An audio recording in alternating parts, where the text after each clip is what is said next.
एक चीज आप लोगों को हम ये जताना चाहते हैं, जैसे कोई आप में से बहुत महान हो जाए तो उसको लोग स्वीकार नहीं करते हैं। जब वो कहता था कि कृष्ण भगवान ने ये कहा, हाँ तब आप ठीक है। या भगवान राम ने ये कहा, वशिष्ठ मुनि ने कहा, विश्वामित्र ने कहा, या कबीर साहब, नानक देव जी, गौतम बुद्धा, महावीर स्वामी, कोई भी, तो हाँ भाई ठीक है। ये अपनी ईगो किसी दूसरे के अंदर अनंत ज्ञान है, और दूसरा वो व्यक्ति जो आपके समय में ही हो, जल्दी स्वीकार नहीं करता है। ईगो की पहचान है। परमहंस योगानंद स्वामी तीर्थगिरी से मिलने के पहले कितनी चमत्कारिक घटना हुई, ईश्वर की अनुभूति भी हुई। 2 बालक वृंदावन में, अकिंचन बालक वृंदावन की घटना आप पढ़िए। उस समय स्वामी तीर्थगिरी से दीक्षा नहीं लिया था उन्होंने, लेकिन क्रिया के कितनी गहराई में आए कि वृंदावन में गए तो कोई आके कहता है कि आपके लिए मैं ये घोड़ा गाड़ी लाया हूँ, आपको घर ले चलने के लिए, वृंदावन घुमाने के लिए।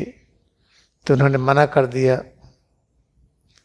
तो कहते आप मना मत करिए, मना करेंगे तो हमें बहुत कष्ट होगा, हम अपने को माफ नहीं कर पाएंगे।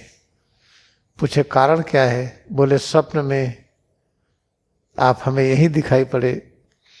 कृष्ण भगवान कहते हैं कि मैं वहीं बैठा हूँ, आके हमें वृंदावन घुमाओ। तो ये घटना, जो स्वामी तीर्थगिरी दीक्षा नहीं दिए थे, स्वामी तीर्थगिरी परमहंस योगानंद से वाराणसी में मिल चुके थे, मिलने के बाद की घटना है ये। इसका मतलब कि क्रिया की गहराई में थे शुरू से ही।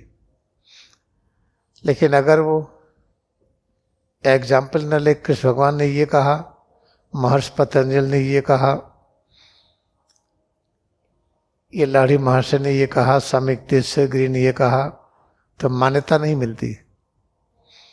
विवेकानंद जो लेक्चर दिए हैं वही अद्वैतवाद जो आदि शंकराचार्य का है, इन्होंने पूरा श्री रामकृष्ण परमहंस को दिया। तो ये एक अहंकार की व्यवस्था है। अहंकार की व्यवस्था में जल्दी कोई किसी को स्वीकार नहीं करता है। वही महात्मा गांधी, जिसको परमहंस योगानंद पैगंबर कहते हैं, जिसके बारे में विस्तार से लिखा है परमहंस योगानंद, सुभाष चंद्र बोस ने भी लिखा है, आइंस्टाइन ने लिखा है, बड़े बड़े लोगों ने लिखा है। लेकिन उनके जाने के बाद अब उनके बारे में अधिक अच्छा प्रचार हो रहा है। जब तक वो थे तो केवल पॉलिटिशियन के रूप में, जैसे कोई राजनीति का एक बहुत अच्छा खिलाड़ी हो। अब उनको मानते हैं कि नहीं, सत्य और अहिंसा के पुजारी थे। जैसे जैसे समय बीत रहा है, महात्मा गांधी और गहराई से प्रकाशित हो रहे हैं। आप देखिएगा भविष्य में पूरी जनता की आवाज आएगी। जितने शासन प्रशासन में हैं, जितने न्यायपालिका में हैं, सब महात्मा गांधी के मार्ग पर चले। ये जनता से आवाज आएगी, आना शुरू भी हुआ है। लेकिन अभी लोग पूरा आवाज इसलिए नहीं कहते हैं कि वो सोचते हैं कि उनका वोट बैंक कम ना हो जाए। तो जैसे नानक जी शब्द की बात कहते हैं,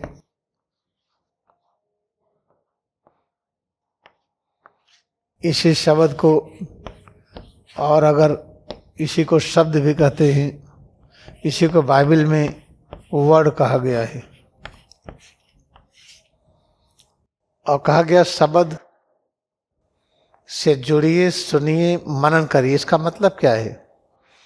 फिर शब्द को ब्रह्म कहा गया है।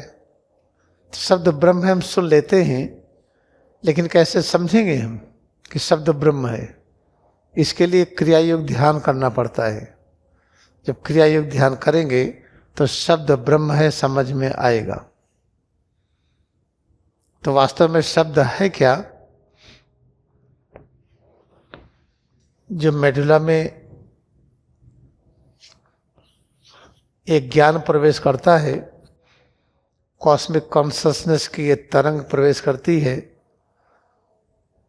इसी को शब्द कहते हैं, इसी को वर्ड कहते हैं, इसी को चैतन्य तरंग कहते हैं, जिसके अंदर वो शक्ति है कैसे अपने को रूपांतरित कर ले सिर से पैर की उंगली तक इस रूप में, और इसी को शब्द कहा गया है। और शब्द हम ये भी कहते हैं जो लिखते हैं ये भी शब्द है, तो जो बोलते हैं ये भी शब्द है, तो ये अणुपरमाणु ये भी शब्द है, जो कुछ आंखों से देखते हैं सब शब्द ही शब्द है। तो समझ में नहीं आता है, इसीलिए क्रिया युक्त ध्यान करना पड़ता है। जब क्रिया युक्त ध्यान करते हैं तो समझने की सामर्थ्य बढ़ती है। चलिए अगर शब्द ब्रह्म है, हम जो बोलते हैं इसी को मान लें कि शब्द ब्रह्म है, या जो लिखते हैं इसी को मान लें, तो ब्रह्म का अर्थ क्या है? जो चीज निर्माण करे, और जहां निर्माण होता है वहां तोड़फोड़ नहीं होता है, वहां विभाजन नहीं होता है। अगर तोड़फोड़ होता है तो बड़े निर्माण के लिए होता है। कोई चीज 2-3 में बंटती है तो अच्छी तरह से जोड़ने के लिए बंटती है, किसको कहाँ लगाएं हम। जब शब्द ब्रह्म कहा गया तो इस तरह से समझिए कि अपने यहाँ एक जो शब्द है अपोजिशन का, कि इसका उल्टा क्या है। जैसे दिन है, दिन का उल्टा क्या है? और रात। कड़ापन का उल्टा ढीलापन। ये जो अपोजिट कहते हैं, उल्टा कहते हैं, यही बहुत बड़ी माया है। जैसे कड़ापन का उल्टा ढीलापन, ये गलत है। ढीलापन कड़ापन का एक रूप है जिसकी तीव्रता बहुत कम है।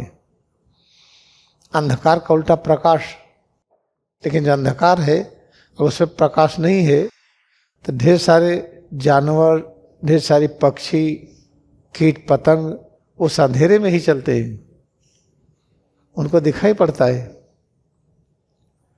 तो जो अंधेरा है आप तुलना में कहेंगे, सापेक्षता में कहेंगे तो प्रकाश नहीं है, लेकिन जब आप गहराई में आएंगे तो प्रकाश है। जैसे काला रंग और सफेद रंग या लाल रंग, कोयला है काला, उसको जला दिया लाल हो गया। तो काले का अगर हम उल्टा कहें अपोजिट, तो लाल या सफेद, ये गलत है। उस काले में ही लाल है। तो जो अपोजिशन पढ़ाया जाता है यही माया का विज्ञान है। अपोजिशन होता नहीं है। सुख का उल्टा दुख, ये अपोजिशन है नहीं। जिसे सुख कहते दुख का एक डायमेंशन है, जिसको दुख कहते सुख का एक डायमेंशन, दोनों एक है, दो नहीं है। तो जो हमारी ये सोच कि एक अपोजिट होता है, उल्टा होता है, यही गलत है। क्रिया विज्ञान में अपोजिट शब्द नहीं है, और रात का उल्टा दिन नहीं है, सुख का अपोजिट दिन नहीं है, स्त्रीलिंग का पुल्लिंग नहीं है। तो ये सब जो मायावी पढ़ाई है, कितना अच्छा पढ़ लीजिए आप, टॉप कर दीजिए, गोल्ड मेडल पा जाइए, लेकिन कष्ट से मुक्ति नहीं होगी। कि मायावी पढ़ाई में रिलेटिविटी है, सापेक्षता है। सापेक्षता, रिलेटिविटी इस अपोजिट से गवर्न होता है, जिसको कहते हैं उल्टा। दिन का उल्टा रात, रात का उल्टा दिन। तो ये जो भाषा है इससे कष्ट प्रकट होता है। तो अगर शब्द ब्रह्म है तो इससे कष्ट क्यों होगा? तो शब्द ब्रह्म समझने के लिए ये समझना पड़ेगा, जो हम सुनते हैं, देखते हैं, स्वाद लेते, गंध लेते हैं, हम उसकी ऐसी व्याख्या करें कि हम जुड़े। जैसे कुत्ता भौंका, गाड़ी की आवाज़, ट्रेन की आवाज़, या आपने बुलाया, सारी आवाज में शक्ति ही शक्ति और कुछ नहीं है। प्रत्येक आवाज में ब्रह्मांड है। तो फिर इन आवाजों में हम तुलना नहीं करेंगे। तो आवाज ध्यान से सुनने लगिए, किसी की भी आवाज हो उसको सुनिए चुपचाप, उसको अच्छा बुरा ना कहिए, तो आपके अंदर शांति बढ़ेगी, धैर्य बढ़ेगा, ज्ञान बढ़ेगा, शक्ति बढ़ेगी। जो कहते हैं शब्द ही ब्रह्म है, उसका अर्थ ये नहीं कि जो लिख दिया शब्द यही ब्रह्म है। अगर जो मैंने लिख दिया, इस लिखावट का अर्थ, इस शब्द का अर्थ अगर डिवीजन में आता है, दूरी बढ़ाने में आता है, या रिलेटिविटी में आता है, सापेक्षता में आता है, तो ये ब्रह्म का काम नहीं करेगा, ये माया है। अगर हमको क्रिया योग की भाषा समझना है तो नियम बनाइए कि हम सापेक्षता के नियम में नहीं रहेंगे, ये अच्छा या बुरा नहीं कहेंगे, ये सुख दुख नहीं कहेंगे, किसी भी आदमी की किसी भी चीज़ की आलोचना नहीं करेंगे इसलिए कि गलत है। अगर आप किसी में गलती ढूंढेंगे तो क्रिया एक विज्ञान नहीं आएगा, तो करे क्या, गलती तो करता है। आप क्रिया ध्यान करके सेवा करिए, जो गलती करता आप ठीक कर दीजिए, और ठीक करके बहुत बड़ाई मत करिए कि हमने ठीक किया, वो गलत कर रहा था मैंने ठीक किया, कहिए मत। इस तरह से सेवा करते जाइए, क्रिया का अभ्यास करते जाइए, धीरे धीरे एक समय आएगा कि हम 1 घंटे अब हम किसी को क्रिटिसाइज नहीं करेंगे, किसी की निंदा नहीं करेंगे, 1 घंटा पूरा क्रिया योग के वातावरण में उसी भावना में सेवा करेंगे। धीरे धीरे 5-5 मिनट समय बढ़ाते जाइए, एक दिन आएगा 2 घंटा कर लेंगे, फिर 3 घंटा कर लेंगे, ऐसे बढ़ाते जाइए। अगर पूरे एफर्ट में लगे रहेंगे, एक दिन आएगा 24 घंटा हम सेवा कार्य कर लेंगे, बिना किसी की निंदा किए, बिना किसी क्रिटिसाइज किए। इसी स्थिति की आवश्यकता है। तो इसको करने से 2 चीज़ होगा, व्यक्तिगत सभी समस्याएं खत्म होगी और राष्ट्र की सेवा के लिए तैयार हो जाएंगे। और जब तक ये नहीं करेंगे तब तक सेवा करने जाएंगे तो हिंसा हो जाएगी। अगर हम किसी की आलोचना नहीं करते हैं, अंदर से किसी क्रिटिसाइज नहीं करते हैं, क्रिया ध्यान के माहौल में हम रहते हैं, अभ्यास करते हैं, सेवा करते हैं, तो सेवा बहुत तेजी से फैलेगी, विस्तार हो जाएगा। और इसी की आवश्यकता है। इसलिए पूरे मनोयोग से हम अभ्यास करें। चलिए आपको अभ्यास कराते हैं।